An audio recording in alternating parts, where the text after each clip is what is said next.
Às vezes eu conto umas histórias achando que eu estou contando uma história super recente, e aí eu descobri que a história que eu vou contar é de 2010, e já tem 16 anos isso.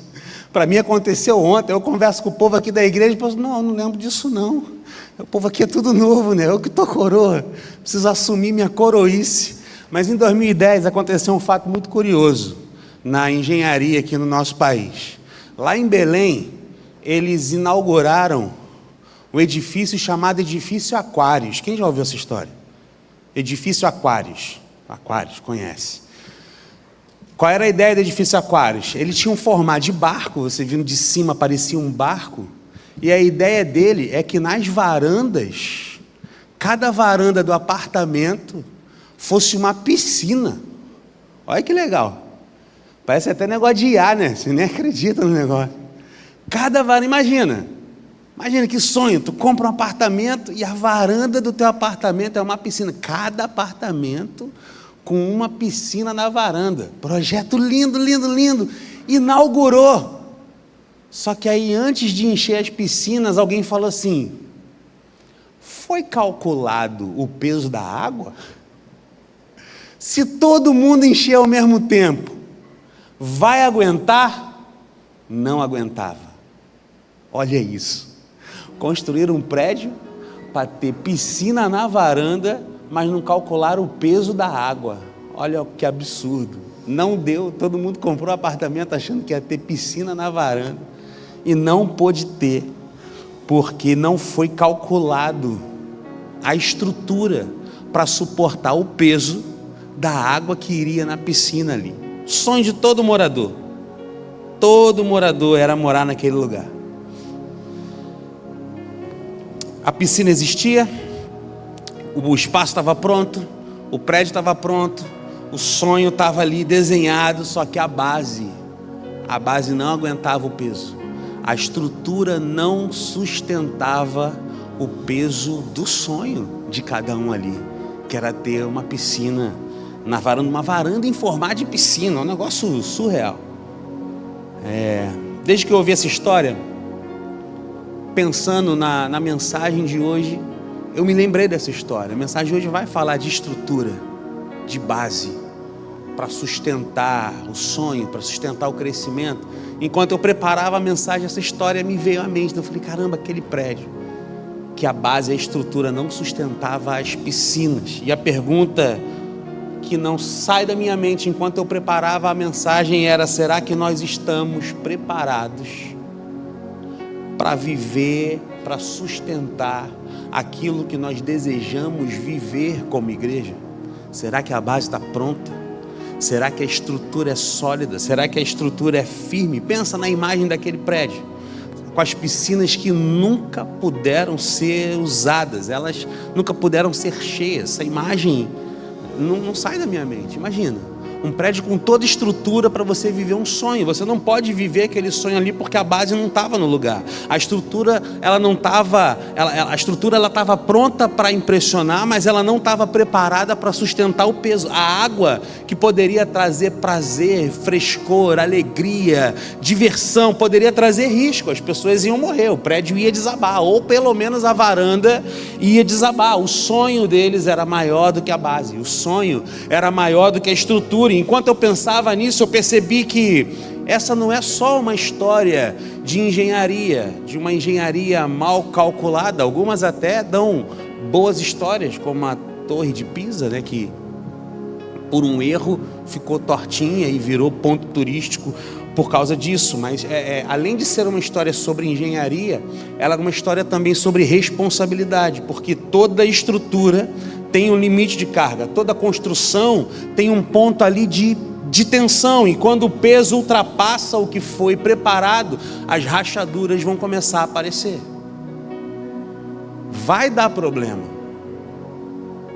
Esse prédio aqui, por exemplo, que a gente está, se você vê o embolso por fora, a estrutura é muito boa, e isso é muito bom nesse prédio, as estruturas de vigas e tal, as vigas que sustentam esse teto aqui, é uma viga invertida que é desse tamanho para baixo e mais outro tanto para cima. É um negócio impressionante. É até um exemplo ruim usar esse prédio aqui, mas quando você vai para o embolso, você vê que ele se esfarela todo. Alguma coisa faltou nesse embolso que foi colocado ali. Existe uma medida a ser colocada ali, 2 por 1, 3 por 1 e tal. Colocou além do que deveria colocar de areia ou de clorofilito, e faz com que a parede fique se esfarelando, né, com o tempo. Tudo bem que é uma obra de 70 anos, mas não devia esfarelar. Não devia esfarelar. É algum problema na estrutura aquilo ali. Crescimento é algo que todos nós celebramos. Crescer é sinal de vida, crescer é sinal de movimento, crescer é sinal de que algo está acontecendo. Mas o crescimento, ele também traz peso. Quanto maior a estrutura, maior a responsabilidade. Quanto maior o alcance, maior o cuidado. Quanto maior o impacto, maior é a maturidade exigida para aquilo que a gente quer viver. Estamos crescendo. É lindo ver a cada domingo pessoas novas chegando, pessoas estão se juntando a nós, e isso é bonito, isso é bom de se ver, isso é agradável de se ver, vidas sendo transformadas, famílias sendo alcançadas. Mas existe uma pergunta que não pode ser ignorada: será que nós estamos preparados para sustentar o que Deus está colocando para nós?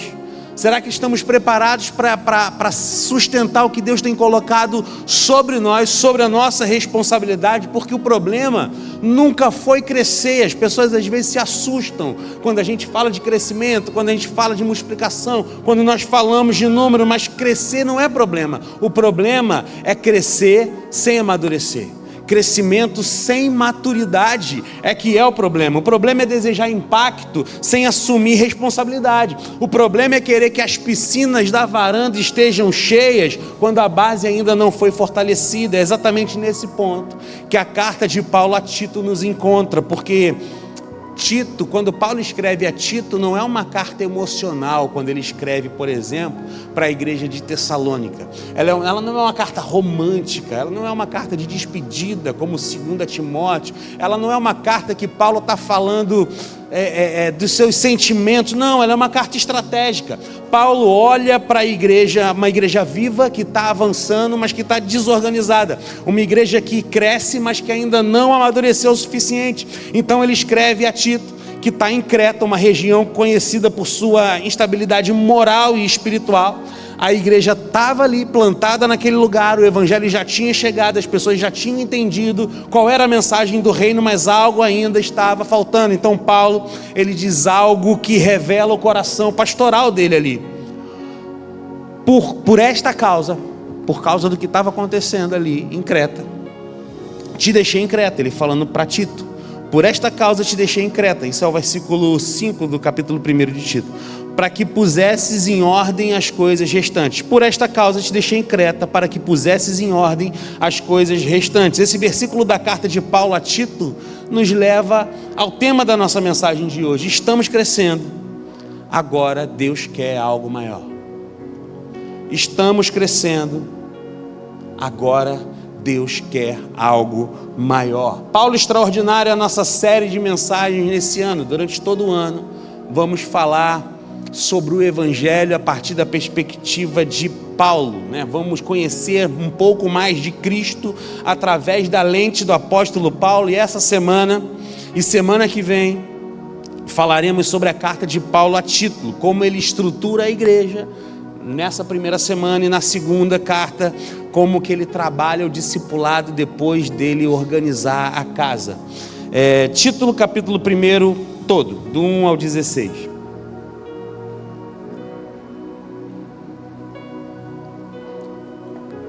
Tito, capítulo 1 todo, diz assim a palavra de Deus: Paulo, servo de Deus e apóstolo de Jesus Cristo, chamado para levar os eleitos de Deus à fé e ao conhecimento da verdade que conduz à piedade, na esperança da vida eterna, a qual o Deus que não mente prometeu antes dos tempos eternos. No devido tempo ele trouxe à luz a sua palavra, por meio da pregação a mim confiada por ordem de Deus, o nosso Salvador. Que Paulo se apresenta. Versículo 4. A Tito, está dizendo para quem é a carta, destinatário. A Tito, meu verdadeiro filho na fé, que compartilhamos a graça e paz da parte de Deus Pai e de Cristo Jesus, o nosso Salvador. Agora ele começa a dizer por que ele escreve: deixei você em Creta para que pudesse pôr em ordem o que ainda faltava e constituísse presbíteros em cada cidade como eu o instruí. Um presbítero deve ser irrepreensível, marido de uma só mulher, e ter filhos crentes que não sejam acusados de libertinagem nem de insubmissão. Por ser encarregado da obra de Deus, o bispo deve ser irrepreensível, não arrogante, não briguento, não apegado ao vinho, não violento, nem ávido por lucro desonesto. No entanto, ele deve ser hospitaleiro, amigo do bem, sensato, justo, santo e ter domínio próprio. Deve apegar-se firmemente à mensagem fiel, conforme lhe foi ensinada, para que seja capaz de encorajar outros pela sã doutrina e de refutar os que se opõem a ela. Porque há muitos rebeldes que não passam de faladores e enganadores, especialmente os da circuncisão. É necessário que eles sejam silenciados, pois estão arruinando famílias inteiras, ensinando coisas que não devem para obter ganhos desonestos. Um dos seus próprios profetas chegou a dizer: cretenses, sempre mentirosos, feras malignas, glutões preguiçosos, tal testemunho é verdadeiro. Portanto, repreenda-os severamente, para que sejam sadios na fé e não deem atenção a lendas judaicas nem a mandamentos de homens que rejeitam a verdade. Para os puros todas as coisas são puras, contudo para os impuros e descrentes nada é puro, ao contrário, tanto a mente como a consciência deles estão corrompidas. Afirmam que conhecem a Deus, mas por seus atos o negam, são detestáveis, desobedientes e desqualificados para fazer algo bom. Obrigado, Deus, pela tua palavra, que é viva e eficaz. Fale profundamente ao nosso coração, nos ensina, Deus, a termos bases sólidas e firmes. Nos ensina, Senhor, a termos a estrutura necessária que precisamos ter para que o teu reino avance e a tua igreja cresça em saúde e em maturidade. Em nome de Jesus que nós oramos. Amém. Paulo, numa primeira lida, pode dar a impressão de que Paulo está querendo frear o crescimento da igreja ali em Creta, mas o que Paulo está fazendo não é isso. Ele não está querendo frear o crescimento, ele está querendo dar sustento para o crescimento, ele está querendo colocar base naquele crescimento, ele está querendo colocar solidez no crescimento que está acontecendo ali em Creta. Ele não está diminuindo o sonho, ele está fortalecendo a base. E é aqui que a nossa conversa começa, porque nós estamos crescendo, mas Deus quer algo maior, e maior não significa mais pessoas, é importante entender isso.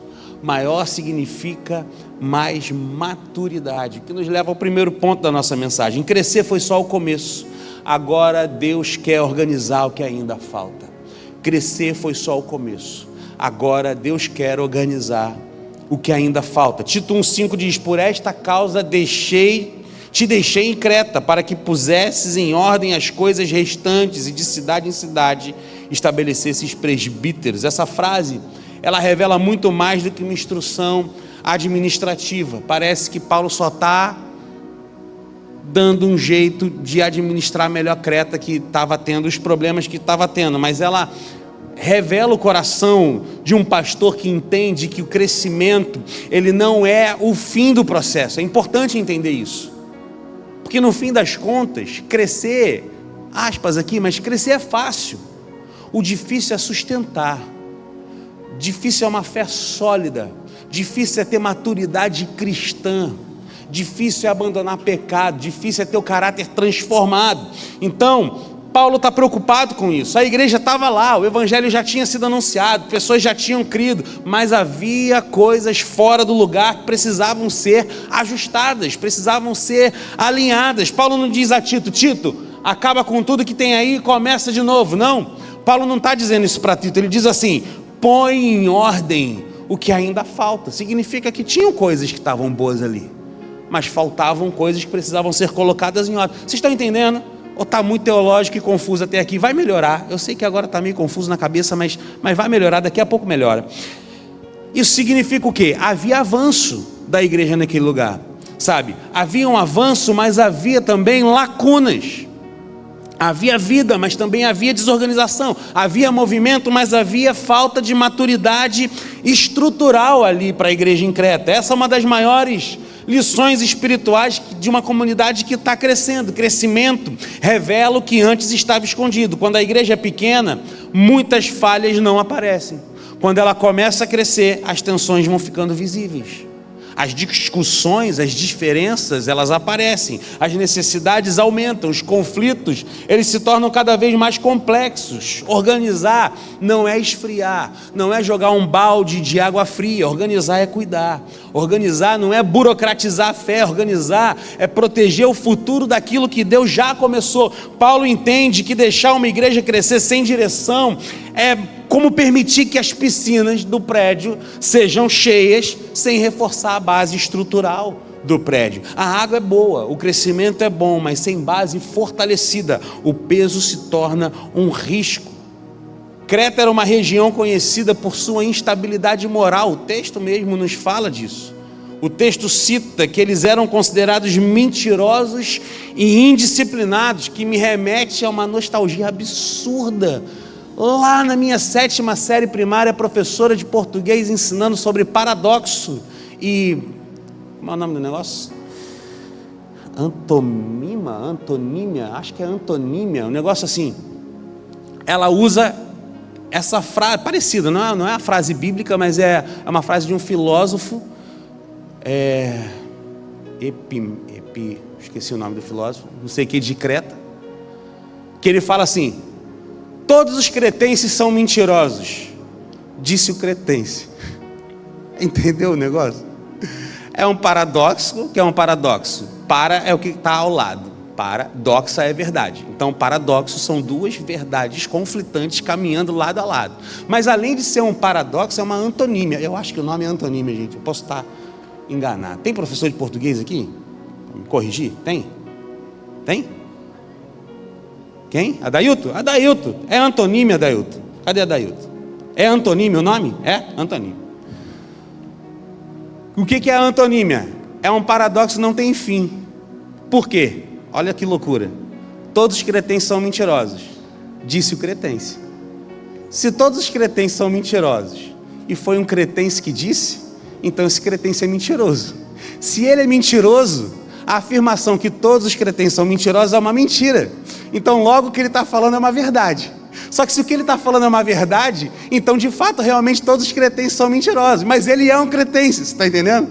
Não para nunca, é uma antonímia. A verdade e a mentira é infinita nessa afirmação aqui, nessa frase aqui. Olha o moral que Creta tinha.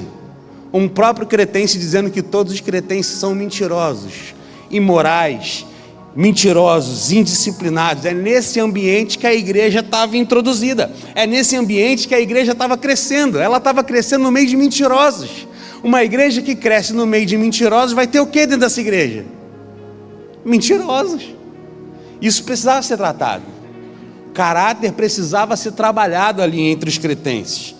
O evangelho ali estava produzindo um fruto em um solo muito difícil, um solo espinhoso, um solo pedregoso, mas é exatamente por isso que a igreja precisava de ordem. É por isso que Paulo precisou escrever uma carta a Tito, deixar Tito em Creta para poder organizar o que estava acontecendo ali. A palavra que Paulo usa aqui, para colocar ordem ali, carrega a ideia de ajustar o que está torto, de completar o que está incompleto, de alinhar aquilo que está desalinhado. É como um médico que reposiciona o osso. Você sabe quando você quebra alguma coisa, ou você torce um joelho, por exemplo, o médico vai lá e quebra de novo, ou coloca no lugar ali uma dor absurda. Mas se você não tiver aquele alinhamento do osso ali, naquela dor absurda que você vai sentir, vai comprometer o seu movimento lá na frente. Você não vai conseguir andar direito se o médico não fizer essa intervenção no osso, de realinhar o osso ali. Vai doer, mas lá na frente a gente vai ver os resultados dessa dor que gerou agora. Aquilo que está desalinhado precisa ser ajustado. Aquilo que está desalinhado precisa ser alinhado. É isso que Paulo está fazendo aqui em Creta. Toda igreja que vive um tempo de crescimento precisa aceitar uma verdade simples. Aquilo que nos trouxe até aqui não necessariamente vai nos levar para o próximo nível. Aquilo que nos trouxe até aqui funcionou muito bem até aqui. Agora, para a gente dar um próximo passo e para um outro patamar, a gente não vai poder manter o mesmo padrão do que a gente estava fazendo.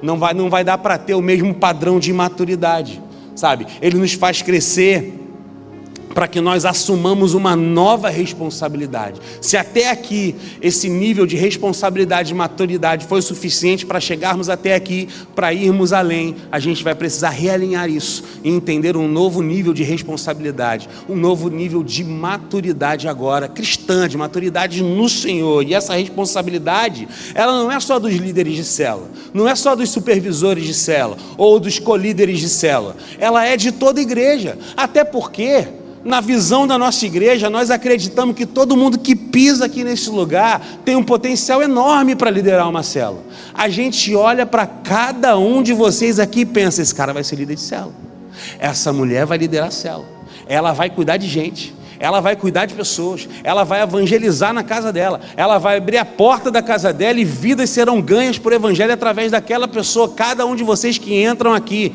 não se sintam enganados. Não tem como você ser um agente 007. Tem um líder de célula com um olhar de raio-x em você, querendo te levar para a célula dele, te preparar para ser um líder de célula e te convencer a abrir a porta da sua casa, deixar as pessoas sentarem com a roupa suja no seu sofá branco, para você pregar o evangelho na sala da tua casa. Todo líder de célula olha para você com esse olhar. Não se engane. Sabe o bolinho no final da célula? Está te enganando com bolo,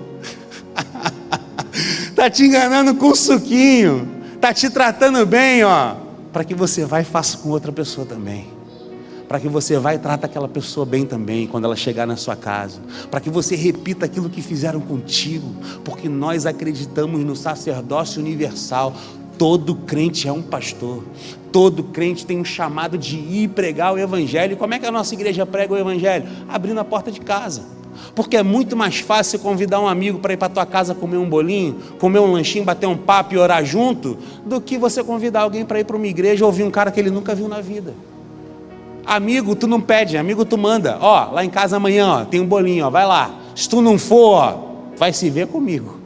Amigo é assim ou não é? Amigo é assim, gente. Amigo tu não pede, amigo manda. Não tem essa. Amigo é amigo, ele te escuta, ele te ouve, ele te dá ouvidos. Por isso que a gente acredita nisso, no abrir a porta de casa para pregar o evangelho. É a melhor estratégia que Deus tem dado para a gente. É o nosso jeitão de ser igreja, é o jeitão da atitude de ser igreja. É assim, é evangelizar através de amizade, é fazendo amizade. Porque assim, vamos combinar? Distribuir um panfleto para um desconhecido na feira é fácil, gente.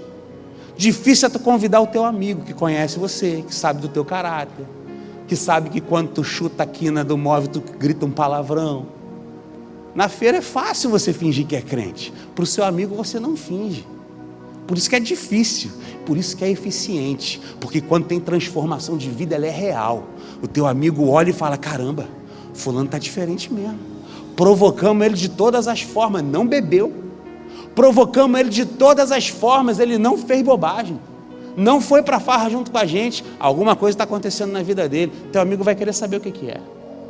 Quando a transformação é real, teu amigo vai querer saber o que é. É por isso que a gente acredita nisso. A gente acredita nesse jeito de ser igreja. Então essa responsabilidade que Paulo está chamando aqui para a igreja de Creta, está chamando para a nossa igreja Batista Atitude aqui em Ramos também. Ele quer líderes maduros na fé, ele quer líderes com caráter irrepreensível. Daqui a pouco a gente vai ler sobre isso. Imagina uma família que começa pequena. Eu estou falando sobre realinhar as coisas, eu estou falando sobre novas responsabilidades, eu estou falando sobre o que deu certo até aqui, pode ser que não dê certo daqui para frente, e a gente vai ter que ajustar isso. Não é sobre isso que eu estou falando. Então imagina uma família. Eu tenho acompanhado muito de perto Natan, Agnes, Manuzinha, então eu vou vendo cada fase da Manu. E agora a Manu está numa fase. Cadê Manu? Está ali, dormiu. Olha só, estou falando de tu e tu está dormindo, mas está gravado. A Manu agora está numa fase, Natan está falando para mim que agora está numa fase que dá 5 horas da manhã, olhão aceso, acorda e não dorme mais. 6 da manhã, olhão aceso, acorda e não dorme mais. Noite passada foi 4 da manhã, aí acorda, aí fica, pula para lá da cama, pula para cá. Aí rola por cima do pai, rola por cima da mãe, aí depois volta, rola por cima do pai de novo e fica ali. Aí eles têm que acordar, não tem jeito, não tem jeito. Uma família, enquanto não tem filhos, acordou, viu? Culpa minha. Desculpa, Manu, não vou te perturbar mais. Uma família, enquanto é só marido e mulher, a rotina é uma, é ou não é? Vai dormir a hora que quer, se ficar um pouquinho acordado até mais tarde, tiver que acordar cedo, depois tu consegue recuperar isso com facilidade, né? As prioridades são uma, né? De repente consegue ali fazer uma viagem por ano e tal, curtir ali com a esposa, muito legal. Pô, tô a fim de ir lá para São Paulo assistir o jogo do meu Vascão, aí eu vou lá. Eu não sou vascaíno não, é porque tem um amigo que faz isso de vez em quando, muito legal, acho muito legal isso. E aí, te dei uma moral, André, te dei uma moral. Falei do Vascão, ó, falei o Vasco no aumentativo, olha que absurdo eu falar um negócio desse. Vou até tomar cuidado para não cair aqui do público, porque não podia dar essa moral sem fazer essa brincadeira, né? Então a rotina do casal enquanto é uma família pequena é uma. A responsabilidade do casal enquanto é uma família pequena é uma. Quando o filho chega, a família cresceu, a responsabilidade muda, os horários mudam, as prioridades mudam, o jeito de ser igreja muda, não tem como ser igual, vai ser diferente. Por quê? Porque cresceu, agora está diferente, vai ter que mudar a rotina, não tem para onde correr, vai mudar, não tem jeito.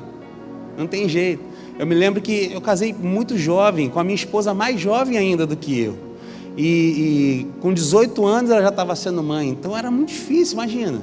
Eu com 22, com 20 eu já era pai, e com 22 eu fui pai junto com a Petra com 18, eu com 22, a gente muito jovem ainda. Eu lembro que num momento de desespero a Petra falou: meu Deus, eu não posso ter mais vida. É os exageros da juventude, né?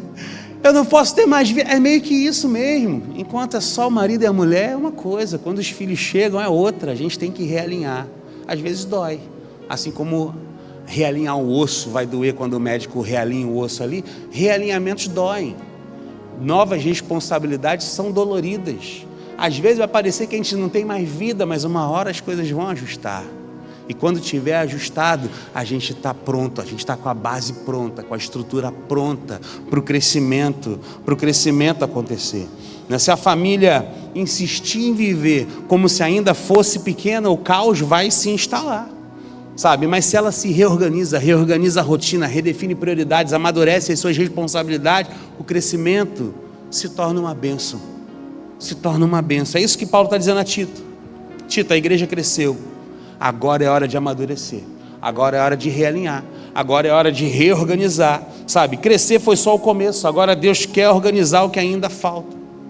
Talvez falte profundidade na vida de oração, talvez falte compromisso mais consistente, talvez falte um compromisso maior com a leitura da palavra diariamente, talvez falte uma responsabilidade na maneira como nós servimos, talvez falte alinhamento entre aquilo que cremos e aquilo que nós praticamos. Organizar o que ainda falta não é apontar defeitos, é preparar o futuro, é reconhecer que Deus está fazendo algo grande demais para ser sustentado por uma estrutura frágil. Quando Paulo manda organizar, ele está dizendo o seguinte, ele está dizendo que Deus confiou àquela igreja algo precioso, então por isso organiza, porque o que eu tenho para mandar para ir é grande demais. E quando Deus confia algo precioso, quando Deus confia algo grandioso, Ele espera uma maturidade tão grandiosa quanto.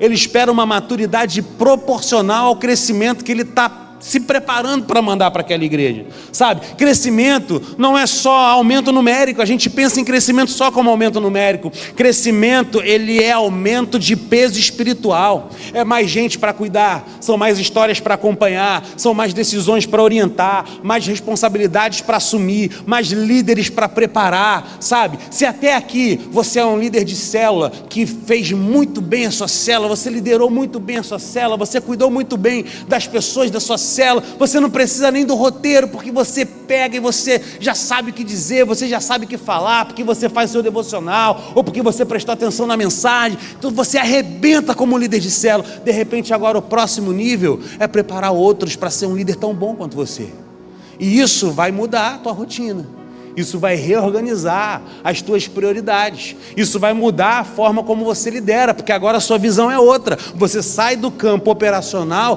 para ir para o campo de gestão, para ir para um campo estratégico.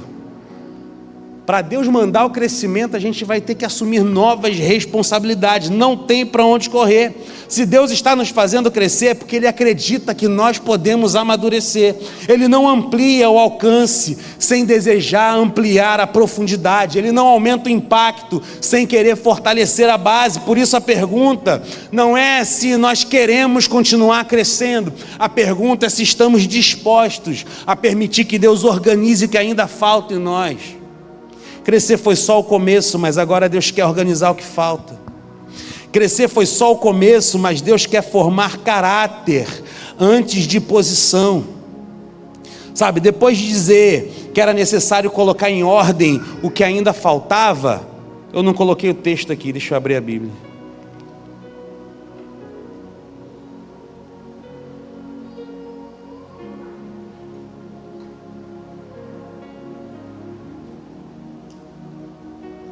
Tito 1, a partir do 6 ao 9.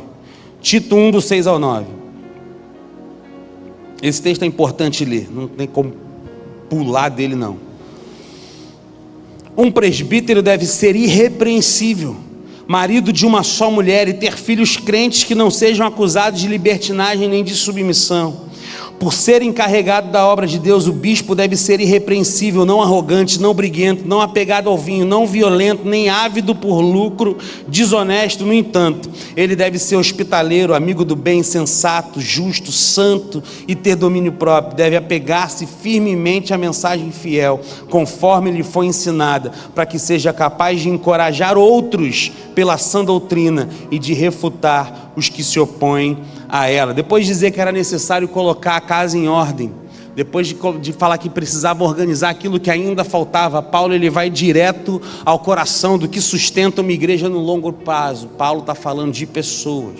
Repara, ele não está pedindo um plano, Paulo não está propondo uma campanha para Tito. Ele começa descrevendo quem deve ser colocado como referência espiritual, e quando a gente lê com calma, a gente percebe algo surpreendente. Paulo não fala de habilidades, não tem uma habilidade aqui nesse texto.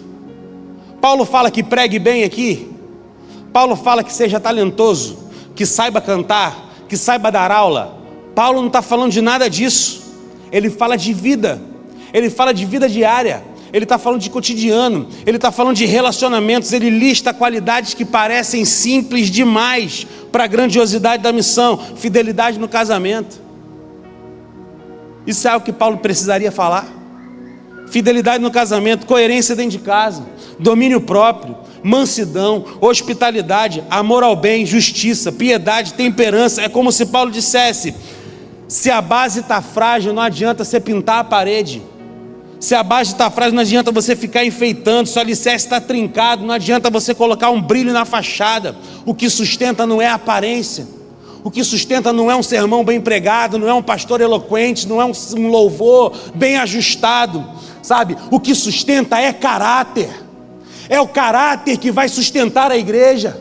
Uma igreja formada por membros sem caráter, ela vai desmoronar, porque é a estrutura não pode estar frágil. Isso confronta uma tentação muito comum em tempos de crescimento. A gente confunde posição com maturidade. Ah, se ele é líder é porque ele deve ser maduro. Ah, se ele é pastor é porque ele deve ser maduro. Ah, se ele está cantando ali é porque ele deve ser maduro. A gente vê alguém empolgado, comunicativo, canta bem, disponível e pensa, ele já está pronto. Mas Paulo, ele desacelera esse nosso impulso. Ele coloca a régua no lugar certo. Antes de confiar a responsabilidade pública, Deus olha para a vida privada. Antes de levar alguém na frente, ele examina o que acontece no escondido. E por que Paulo faz isso?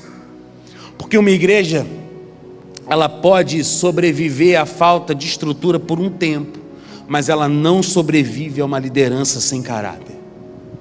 Talento atrai gente, caráter sustenta gente. Talento atrai gente, caráter sustenta a gente. Dom impressiona por fora, integridade protege por dentro. Carisma, ele pode abrir portas, mas é o caráter que mantém a porta aberta quando o vento muda, quando vem um turbilhão, quando passa um furacão. Que sustenta é o caráter. Eu tenho pensado muito em obra, desde que a gente pegou esse espaço aqui. Sabe, você pode contratar a melhor equipe para levantar a parede. Ele levanta a parede rápido, ele passa drywall com uma facilidade enorme. Você pode comprar material bonito, você pode comprar um acabamento que arranca elogios de todo mundo, mas se você economizar no ferro, na viga, no cimento, no concreto, naquilo que ninguém vê, cedo ou tarde a estrutura cobra. E a cobrança da estrutura, ela não vem com um aviso educado, ela vem com um estalo, ela vem com uma rachadura, ela vem com tudo desabando, ela vem com um risco. Na vida espiritual acontece algo parecido. A gente pode crescer rápido, abrir frentes, abrir salas, abrir célula, abrir agenda, abrir sala de oração, multiplicar encontros, tudo isso é bom. Tudo isso é muito bom, eu não estou criticando, mas se não houver formação de caráter, o peso da própria obra vira tentação. E tentação não é aqui um pecado que todo mundo conhece, não. Tentação aqui é soberba disfarçada de espiritualidade. É impaciência travestida de zelo, é dureza que se chama de firmeza, é a vaidade que se chama de excelência. Paulo fala, por exemplo, de não ser soberbo, de não ser irascível. Isso é muito prático.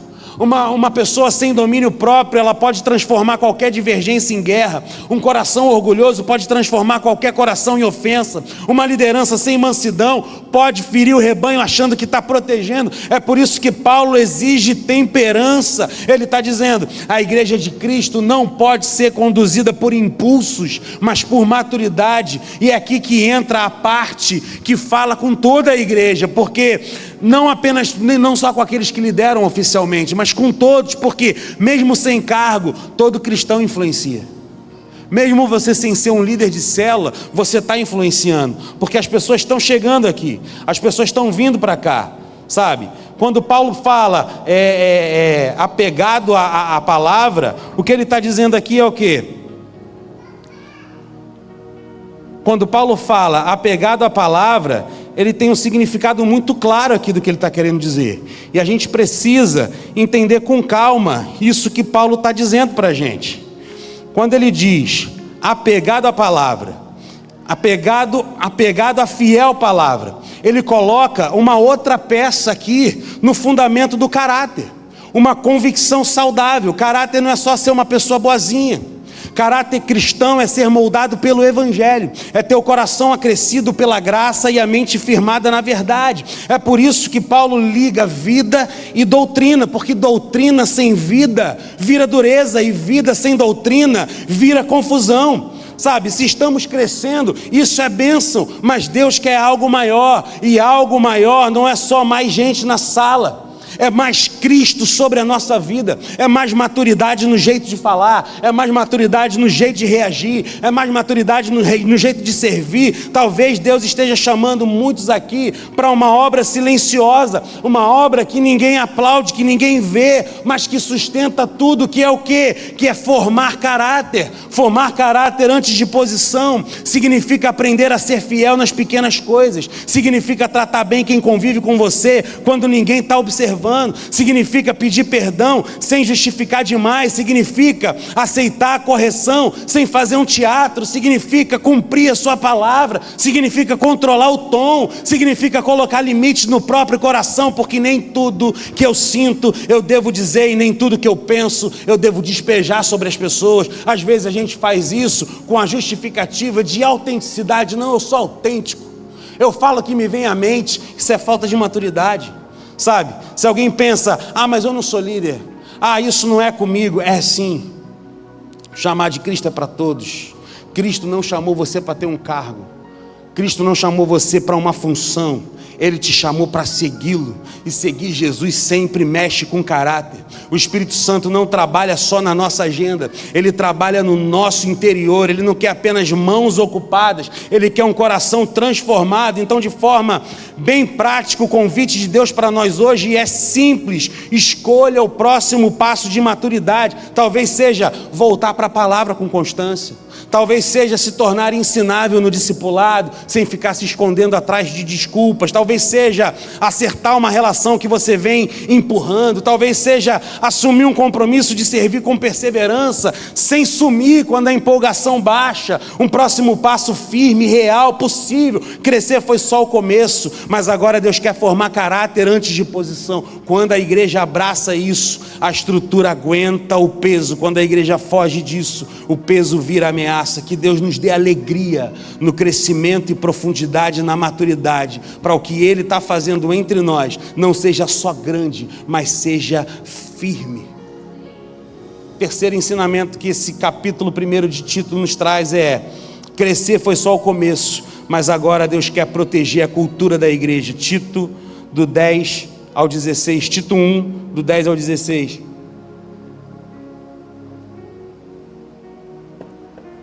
Crescer foi só o começo, agora Deus quer proteger a cultura da igreja. Tito 1, do 10 ao 16, diz assim a palavra de Deus: porque há muitos rebeldes que não passam de faladores e enganadores, especialmente os da circuncisão. É necessário que eles sejam silenciados, pois estão arruinando famílias inteiras, ensinando coisas que não devem obedecer para obter ganhos desonestos. Um de seus próprios profetas chegou a dizer: cretenses, sempre mentirosos, feras malignas, glutões preguiçosos, tal testemunho é verdadeiro. Portanto, repreenda-os severamente, para que sejam sadios na fé e não deem atenção a lendas judaicas nem a mandamentos de homens que rejeitam a verdade. Para os puros todas as coisas são puras, contudo para os impuros e descrentes nada é puro.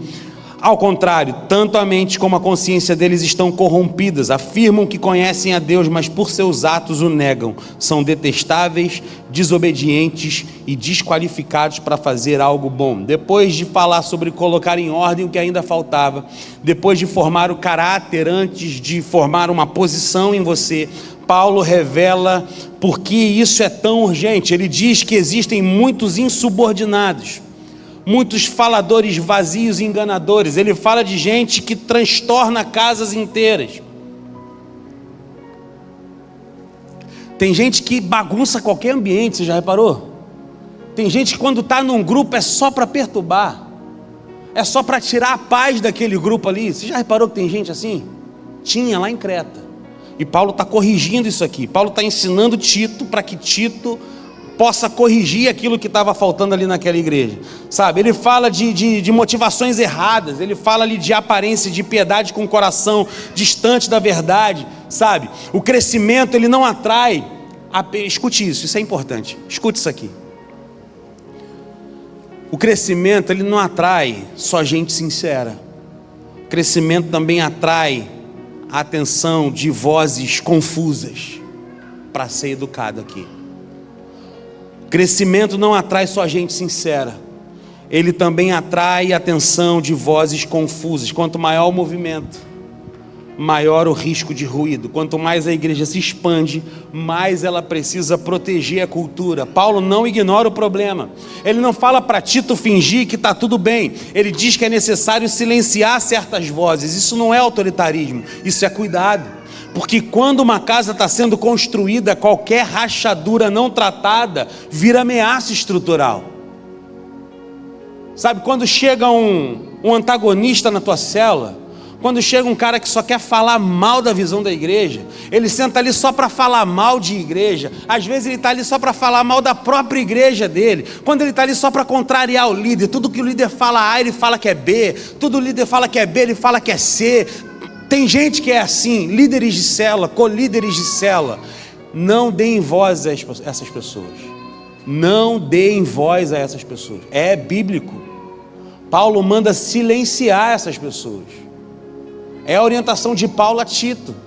Eu sei que essa mensagem é uma mensagem um pouco chata, eu entendo, porque é uma mensagem de estruturar as coisas, é uma mensagem de alicerces, é uma mensagem de base, é uma mensagem de ajustar as coisas. Às vezes a gente quer algo que trate mais o nosso coração, mas isso é importante, pessoas estão chegando e a gente precisa entender como estruturar a base, sabe? Silencie os antagonistas.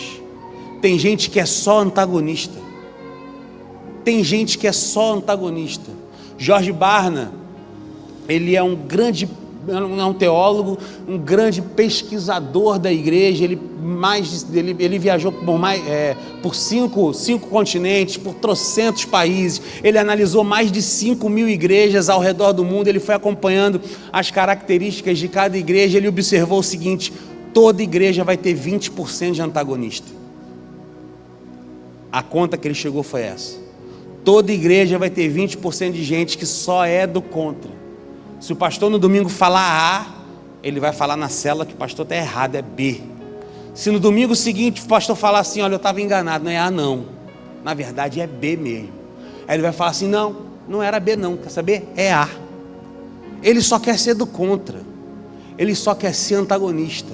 Silencie essas vozes, não dê palco para eles, não dê célula para ele liderar, não entrega microfone na mão desse cara. Não faça isso, não faça isso. Vai destruir a estrutura, vai destruir a base. Eles têm que ser silenciados. A palavra é dura, mas Paulo está dizendo para Tito orientar os cretenses dessa forma, sabe? Cultura é tudo aquilo que se torna normal. Entenda, cultura é tudo aquilo que a gente aceita como normal, tudo aquilo que é celebrado, tudo aquilo que é tolerado, tudo aquilo que é repetido. Isso é cultura. Toda igreja tem uma cultura, toda família tem uma cultura.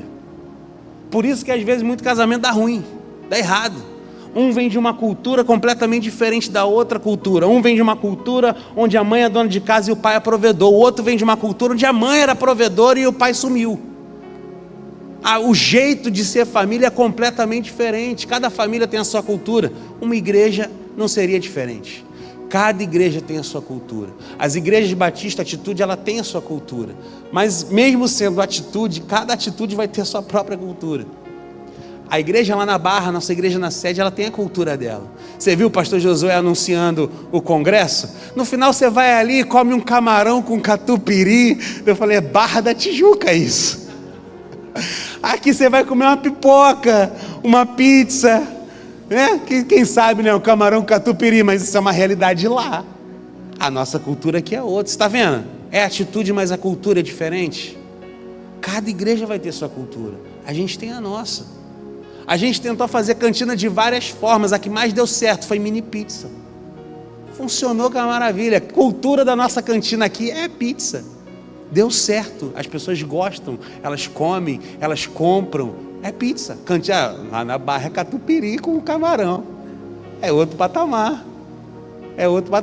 Muito engraçado, o pastor Josué dando treinamento de célula, ele sempre fala para o nosso lanche não ser muito sofisticado.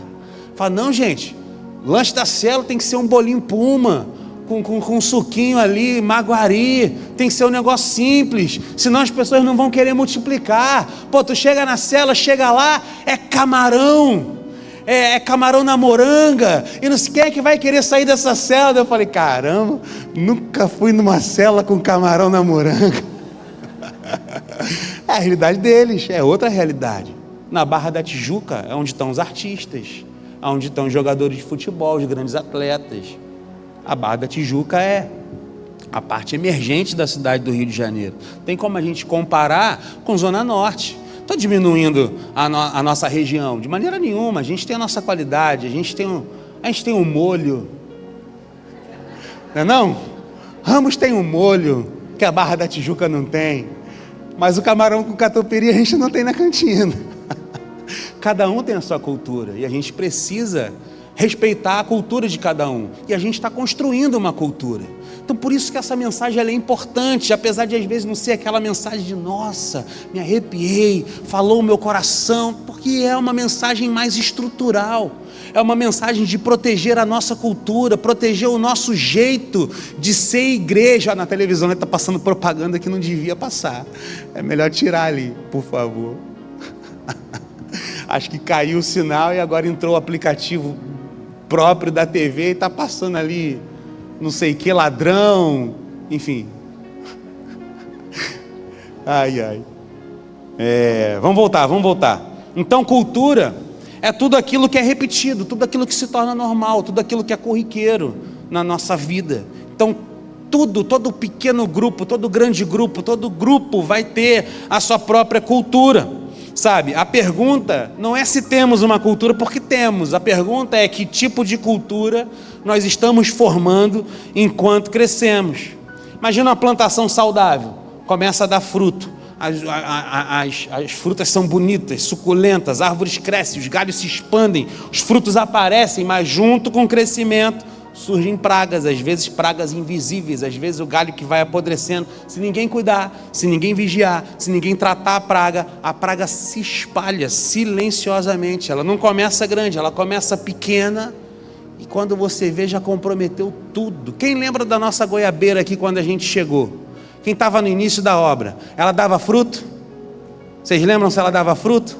Vocês repararam nela? Não dava. Não dava, Vivi, não dava. Ela ficava podre, pequenininha. Ela ficava podre antes de amadurecer. Ela ficava verde, pequenininha e seca. E caía seca, podre no chão. Eu até pensei em cortar a árvore. Pensei, vamos cortar essa árvore, só serve para sujar, não está dando fruto. Vamos ser bíblico, né? A árvore que não dá fruto, corta fora, só serve para isso. Mas o jardineiro veio aqui e falou assim, ele foi mais bíblico do que eu. Ele falou assim, não, pastor, ela dá fruto, só que o fruto não está saudável.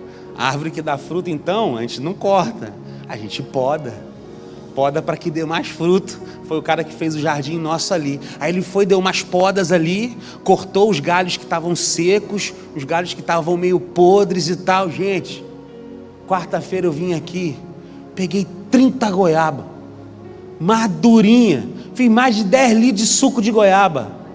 E goiaba proteica ainda, porque essa goiaba branca ela tem mais minhoca do que a outra que é vermelha. Depois que tu bate no suco, teus filhos nem vê, bebe que é uma maravilha. Hakuna Matata. E come a minhoca junto. Tem que tratar, gente. Tem que tratar. Tem que podar. Senão, a praga se espalha. Olha, uma árvore que ia ser cortada, está dando fruto para a gente. Estou bebendo suco de goiaba a semana, já até enjoei de goiaba, de tanta goiaba. Hoje eu tomei vitamina de goiaba, não recomendo, não façam, não fica bom não. Na igreja é parecido, sabe? Pequenas atitudes toleradas, elas moldam o ambiente. Se você permitir que elas aconteçam, daqui a pouco se torna cultura. Daqui a pouco se torna cultura, é ou não é? Sabe? Um comentário ácido aqui, repetido, cria um clima de quê? De crítica. Uma falta de compromisso recorrente cria o quê? Uma cultura de superficialidade. Sabe? Uma resistência constante à correção cria ambiente de orgulho. Sabe, nada disso explode de um dia para o outro, isso vai se infiltrando, sabe, vai enfraquecendo, vai mudando o tom da cara. Gente, não permita, tu tá num grupinho, começou a falar mal de alguém, cara, sai de perto. Pessoal, eu vou sair, eu acho que esse papo não tá legal não, tá? Vou ali na cantina ali comer uma mini pizza ali, quem sabe semana que vem eu vou na Barra e como um camarão com catupiry. Sabe, não deixa, cria uma cultura. Cria uma cultura de não tolerar fofoca. Cria uma cultura de não tolerar críticas ácidas. Cria essa cultura de não tolerar falta de compromisso, falta de responsabilidade. Sabe? Chamou alguém para dar o quebra-gelo na tua cela, se atrasou, não deixa dar o quebra-gelo mais não. Começa o quebra-gelo antes dele chegar. Fica esperando o atrasado não, senão você cria uma cultura de que o atraso é ok. De que o atraso está tudo bem. Gente, atraso é falha de caráter.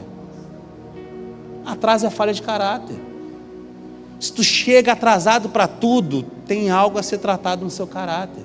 Porque quem chega atrasado, ele está dando um recado muito claro para quem chegou na hora. Ele está dizendo assim, eu sou ocupado demais, por isso que eu me atrasei. Como você é desocupado, você chega na hora. O meu tempo é mais precioso que o seu. Esse é o recado que o atrasado dá. Não se atrasa. Sabe, se programa, sai mais cedo, chega antes, mas não se atrasa. Você está desrespeitando o outro que chegou na hora quando você se atrasa. Não tolere atraso, gente.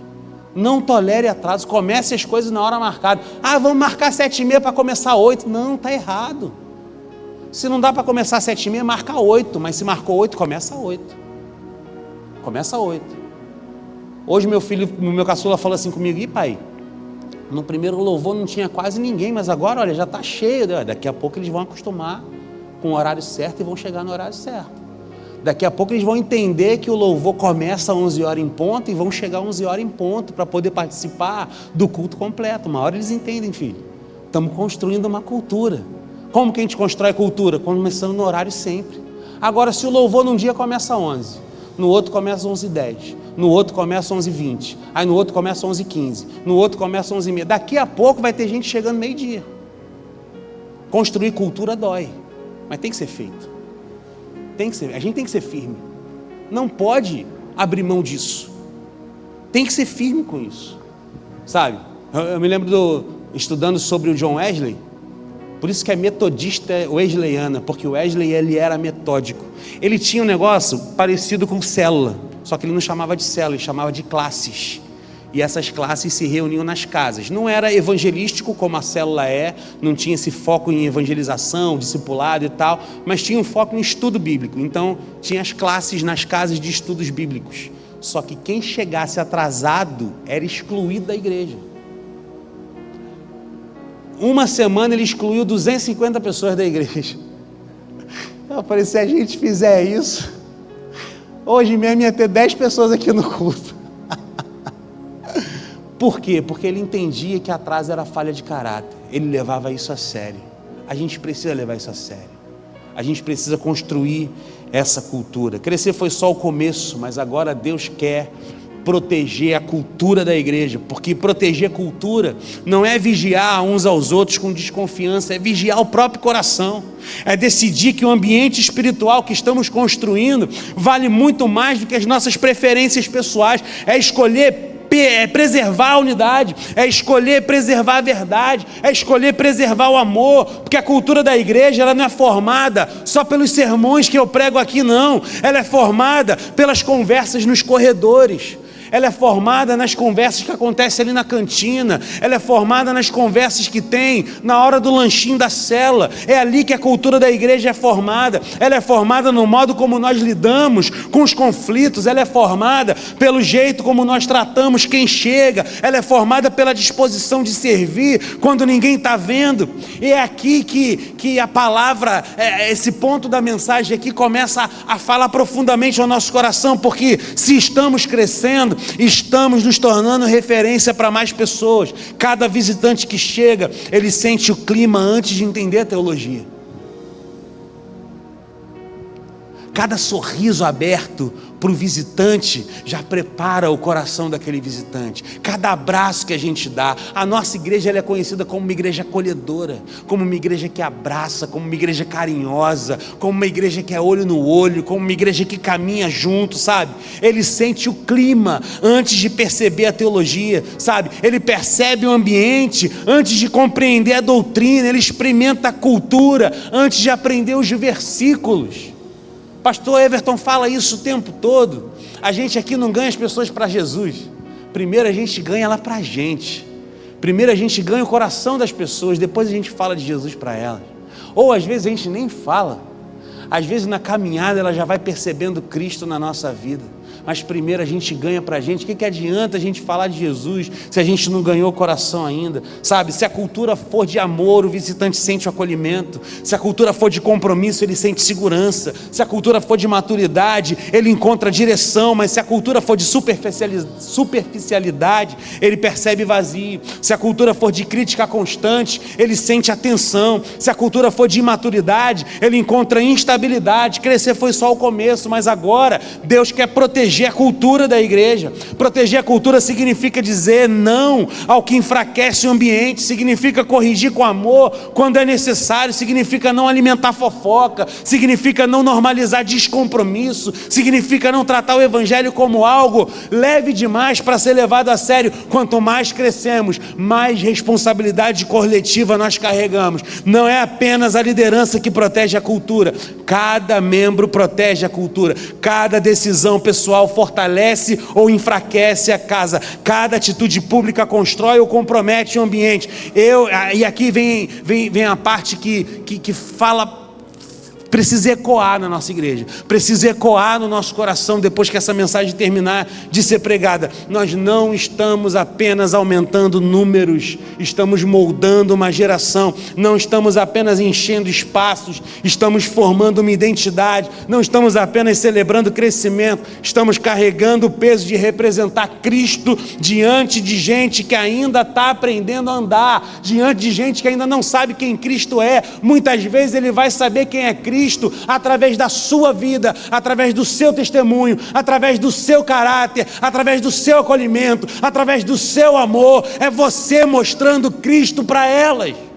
É assim que elas vão conhecer, porque crescer foi só o começo, mas agora Deus quer proteger a cultura da igreja, proteger a cultura para que o evangelho permaneça sendo o centro da nossa mensagem, proteger a cultura para que o amor continue sendo nossa marca, proteger a cultura para que a verdade não seja negociada, proteger a cultura para que a maturidade acompanhe o movimento de crescimento, porque se a cultura for saudável, o crescimento será sustentável. Se a cultura for madura, a expansão será firme. Se a cultura for centrada em Cristo, o futuro será seguro. Crescer foi só o começo, e Deus quer algo maior. Ele quer uma igreja forte por dentro, Ele quer uma igreja coerente, Ele quer uma igreja que sustente o peso da água quando as piscinas forem cheias na varanda. Ele quer uma igreja que não apenas impressione pela quantidade, mas que permaneça pela qualidade, pelo caráter. Que cada um de nós assuma hoje essa responsabilidade, porque Deus está fazendo entre nós. É precioso demais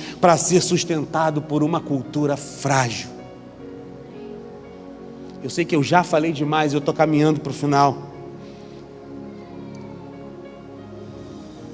Para concluir essa mensagem, Paulo, quando ele escreve a Tito, ele não está tentando diminuir o avanço da igreja, ele está protegendo o futuro dela. Ele vê o crescimento e se alegra, mas ele também enxerga o peso que está vindo junto com esse crescimento. E ele entende que se a base não for fortalecida, aquilo que hoje é celebração, amanhã pode virar uma preocupação.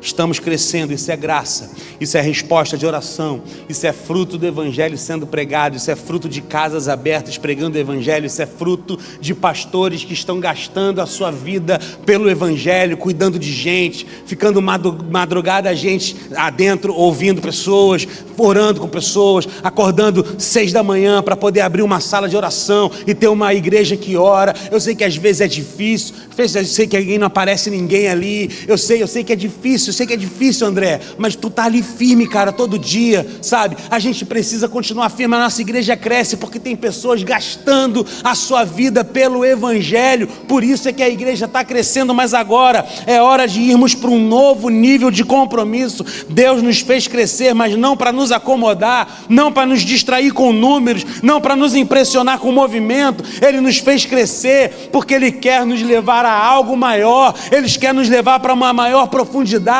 para uma maior firmeza, para uma maior coerência. Ele quer organizar o que ainda falta, Ele quer formar caráter antes de formar a posição. Ele quer proteger a cultura da igreja, porque aquilo que é grande precisa ser forte, aquilo que é amplo precisa ser firme, aquilo que é visível precisa ser consistente. Não basta ter piscina bonita na varanda, a estrutura precisa aguentar o peso da água. Não basta ter movimento intenso, o coração precisa sustentar o impacto. E talvez o que Deus esteja fazendo agora não seja diminuir o crescimento, mas aumentar a nossa capacidade de suportar o crescimento. Talvez Ele esteja dizendo que o próximo nível não será construído com pressa, mas com profundidade. Não será sustentado com entusiasmo apenas, mas por maturidade. Crescer foi só o começo, mas agora Deus quer algo maior. Maior compromisso na oração, maior responsabilidade no discipulado, maior seriedade na maneira como nós vivemos o evangelho, maior integridade quando ninguém está nos olhando, maior domínio próprio quando somos pressionados, maior amor quando nós somos contrariados, maior unidade quando surgem diferenças, maior firmeza quando o erro tenta se infiltrar, maior maturidade quando o peso aumenta, porque Deus não nos chamou apenas para ser uma igreja que cresce, Ele nos chamou para sermos uma igreja que permanece cresce. E Ele não nos chamou apenas para impressionar pelo tamanho, Ele nos chamou para sustentar pelo caráter. Nós estamos crescendo, sim, mas Deus quer algo maior, e o maior de Deus nunca é só externo. O maior de Deus começa aqui dentro, ó. Começa no coração, começa na decisão de amadurecer, começa na escolha de assumir responsabilidade espiritual pelo ambiente que nós estamos construindo juntos. Se Ele está aumentando o alcance, é porque Ele deseja aumentar a profundidade. Se Ele está ampliando a influência, é porque deseja ampliar a maturidade. Se Ele está enchendo as piscinas, é porque Ele quer que a estrutura esteja pronta para sustentar cada gota de água que vai dentro dessa piscina. Ele quer uma igreja com estrutura suficiente para sustentar cada vida, cada alma perdida que cruza por essa porta procurando um bálsamo que alivie a sua alma. Você está pronto para mexer nas estruturas para que ela seja mais firme, sim ou não? Amém? Aleluia! Glória a Deus! Glória a Deus, gente! Glória a Deus. Eu sei que essa não é uma mensagem de fazer chorar, é uma mensagem de fazer pensar. Como que eu estou vivendo a minha vida? Como que eu estou organizando a minha vida? Como que eu estou estruturando a minha vida? Como que eu tenho servido de estrutura para a minha igreja?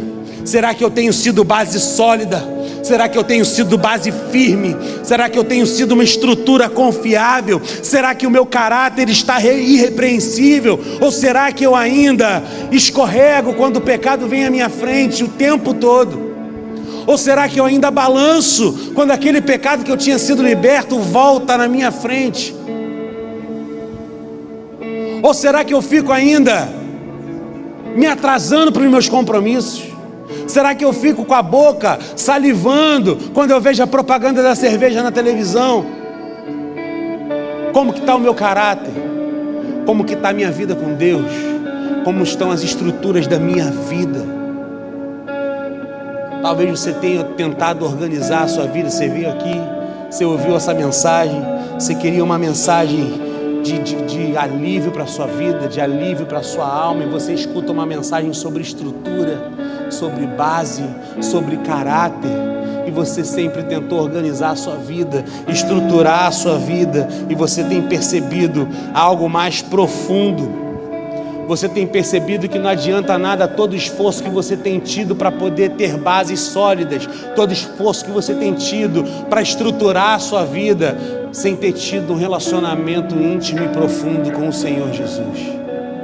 Pode ser que você tenha percebido isso hoje, que sem Cristo, todo o seu esforço é em vão para ter uma estrutura, todo o seu esforço é em vão para ter uma base. Sabe, você está tentando amadurecer por esforço, mas você ainda não experimentou a graça que transforma de dentro para fora, porque sozinho a gente não amadurece, sozinho a gente não abandona pecado, sozinho a gente continua se atrasando para os compromissos, sozinho o nosso caráter continua sendo duvidoso, mas quando nós temos Cristo no nosso coração, é possível.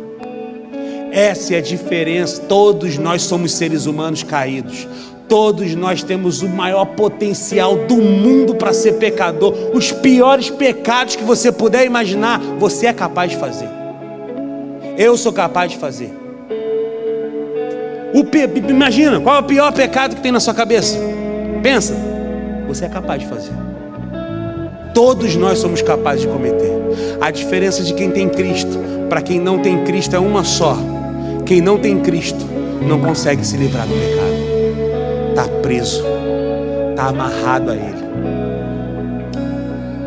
Sem Cristo, obrigatoriamente você peca, porque a sua natureza te impulsiona a isso. Mas quando você convida a Cristo para entrar na sua vida, quando você convida a Cristo para entrar no seu coração, isso muda completamente de figura, porque aí a natureza pecaminosa continua. Só que agora existe uma guerra dentro de você. A tua natureza pecaminosa quer pecar, mas o Espírito do Senhor dentro de você começa a lutar com essa natureza pecaminosa, e às vezes o Espírito vence. Às vezes você consegue não pecar, e quanto mais você caminha com Cristo, mais o Espírito vai vencendo. Quanto mais você alimenta o seu Espírito, mais ele vai vencendo. Quem é que você tem alimentado? Você tem alimentado a sua carne, os seus desejos pecaminosos, ou você tem alimentado o Espírito Santo? Talvez você nem tenha ele ainda dentro do seu coração. Talvez você só tenha vivido uma religião até aqui. Nunca teve um relacionamento íntimo e profundo com o Senhor Jesus. Talvez você nunca tenha feito uma oração convidando Jesus para entrar na sua vida. Eu quero te dar essa oportunidade hoje, porque a sua vida não vai se organizar, não vai se estruturar sem Cristo nela, sem a base sólida. Ele é a base, Ele é a estrutura, Ele é a pedra angular, Ele é a pedra de esquina, Ele é a pedra que dá sustentação a todas as coisas. Só Ele pode trazer estrutura para a sua vida. Você quer essa estrutura? Você quer vida organizada? Você quer vida transformada? Você quer uma nova vida com Cristo? Eu te convido a entregar a sua vida a Ele nesse momento.